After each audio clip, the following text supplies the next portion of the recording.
Hi, it's Neil here at bananacomputers.com.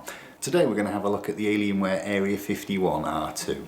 I'm going to take you on a little tour of the machine. We'll have a look around at what you get and some of the connections and possibilities that you have around the chassis. We'll have a look inside at some of the features and look at some of the key components, what this one's made up of. If you want to see the spec of the machine, just check the data scrolling across your screen at the bottom right now. Here we are having a tour of the Alienware Area 51 R2. As you can see, quite a big unit. This is the front panel. We've got air slots the length. We've got the on-off power button. You can see the trim along the sides here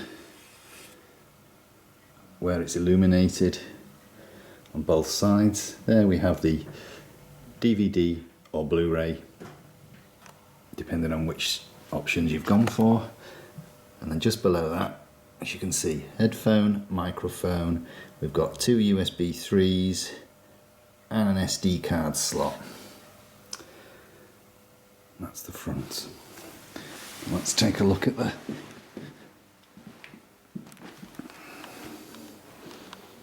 and there we are with the profile. As you can see on this also, there's 3 lines which again are illuminated when the system's on. And here we are at the back of the Alienware Area 51. This is the R2. Starting at the top, as you can see here, we've got a security cable lock-in slot with a screw there which allows the latch to be released. Once you've got a security cable in place, of course, this latch can't be accessed, and you can unlock access to the side panels, which you achieve through these levers here. And they open the 2 side panels, but they can't be accessed without the latch being undone, and they have the lock here for it. And next on the side over here we have the rear I/O accessibility lighting button. It's to press it to illuminate the back panel ports. Of course it comes in handy when you're working with the back panel. I'll just press it for you now. You get a little bit of illumination. If you're working in low light conditions, or like most people, you end up having this under your desk. Of course we've got one of the internal fans exits. Down here we've got the tag, and of course here we have the slots, 4 of which are taken up with the dual GTX 980 Ti's. As you can see on these 980 Ti's have 3 display ports, 1 HDMI and a DVI connection on each of them. This one's merely closed up as we've been using that as the primary card setters for the customer. These cards in this machine are set in SLI, so they have the bridge across the interfaces on the 2 cards. Have a little bit closer look over here and we can have a look at the actual back panel. On the back panel here, the very top, we have the hard drive activity light. Below that you've got 4 USB 2s, all are charging, of course your network connection, and here just below those we've got 4 more USBs. These are USB 3s. Just below that we've got the digital and the analog based version of the SP-DIF ports. Of course the optical for those with optical stereos, and a coaxial, the more traditional connection. And of course these just allow you to connect to an amplifier, speakers or a TV for digital output. Just below that you've got your set of 3 audio out sockets, and that's the back port. Just below the cards here, as you can see, we've got 3 spare expansion bays which are linked to the slots inside the machine. This one of course is unusable because we've got the 2 graphics cards.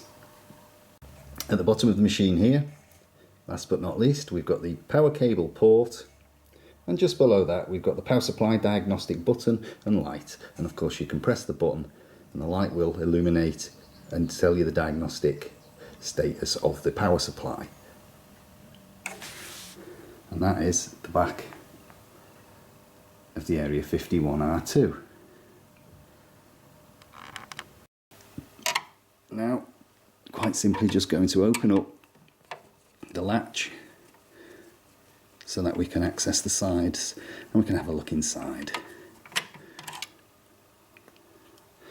As you see, that's the screw released, and what that will permit me to do now, you see the latch is there in its locked off position. When it's in this position, that's it opened. And what we can now do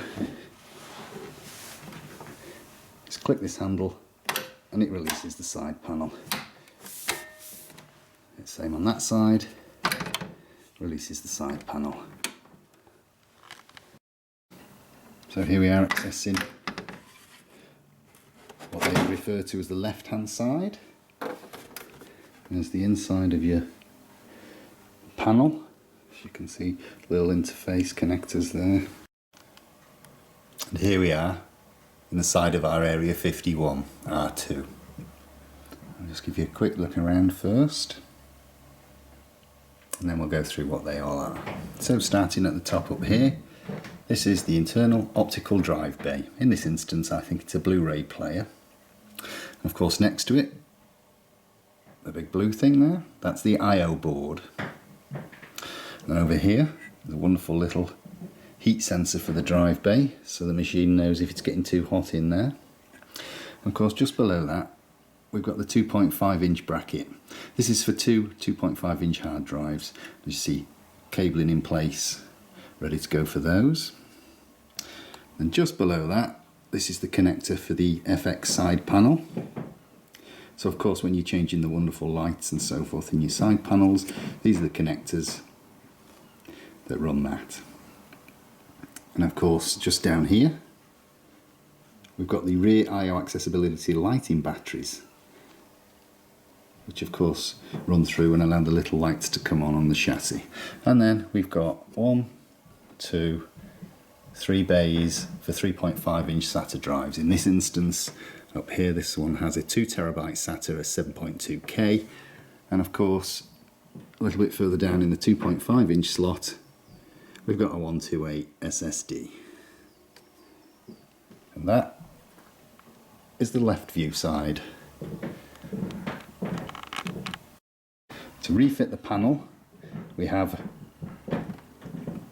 the keeper at the top that clicks into place, and we have the connector.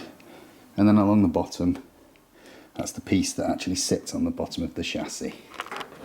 As you can see, we just need to line these two up. It does need to be quite close together to do so, so just bear with me please. And there you go, he's sat in place. It's no more simple than locked into place. And here we are with the right hand panel. Again, click the lever, make sure the panel doesn't pop off on its own, and we can just lift it away. And you can immediately see inside this rather fantastic machine. Let me just have a little look around first, and then we'll go through the basic component areas. And there is the inside of the Alienware Area 51 R2. As you can see in this instance, dual GTX 980 Ti's in SLI.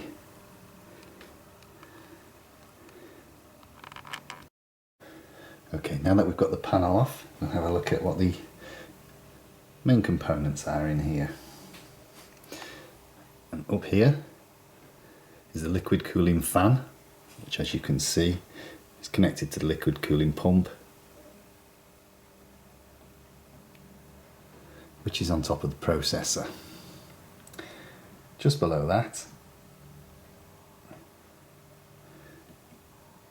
we've got the GeForce GTX graphics cards. In this case we have 2 in, as mentioned before, connected into SLI mode. You get some quite incredible performance out of these in that mode. And then just below that is the Alienware power supply. I'm not sure if you can see the values, just try and zoom in on it for you. But this is a 1500 watt power supply, and it's the 80 plus gold.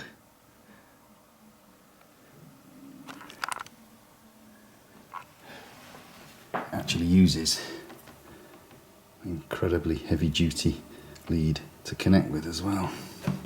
Okay, continuing the tour on the inside, we've got the Alien FX side panel connector again on this side. And then over here, this is the PCI fan, and as you can see, it's targeted to blow air across the PCI slots and aid in the cooling of the components here, because of course we anticipate there being at least one or two decent graphics cards in here. Of course, we've looked at the processor liquid cooling controller here and pump assembly, and then just next to that is the memory fan, and as you can see that's targeted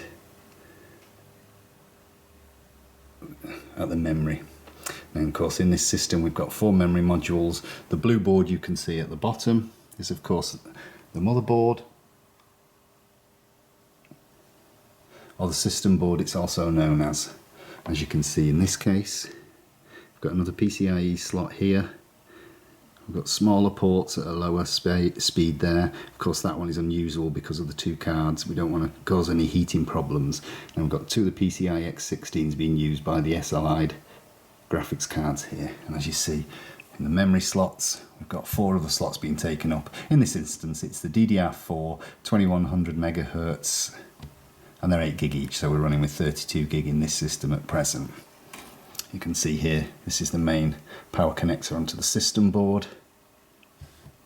And you can see the power connectors, cords for the graphics cards, and the looms and connectors through from the power supply, which as you can see is a nice modular unit.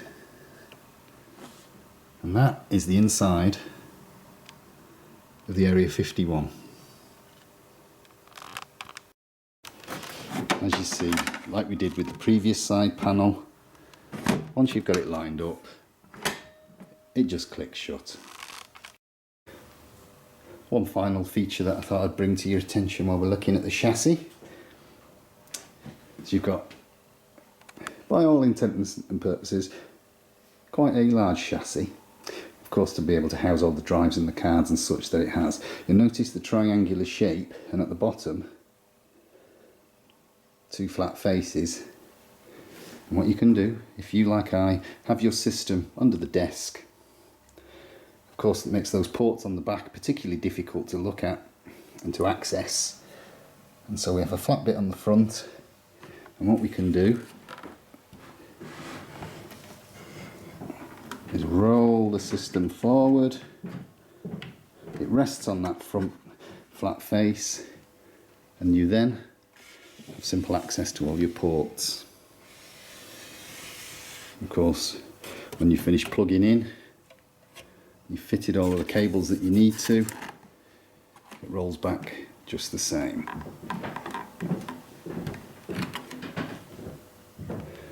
And there we have the Alienware Area 51 R2.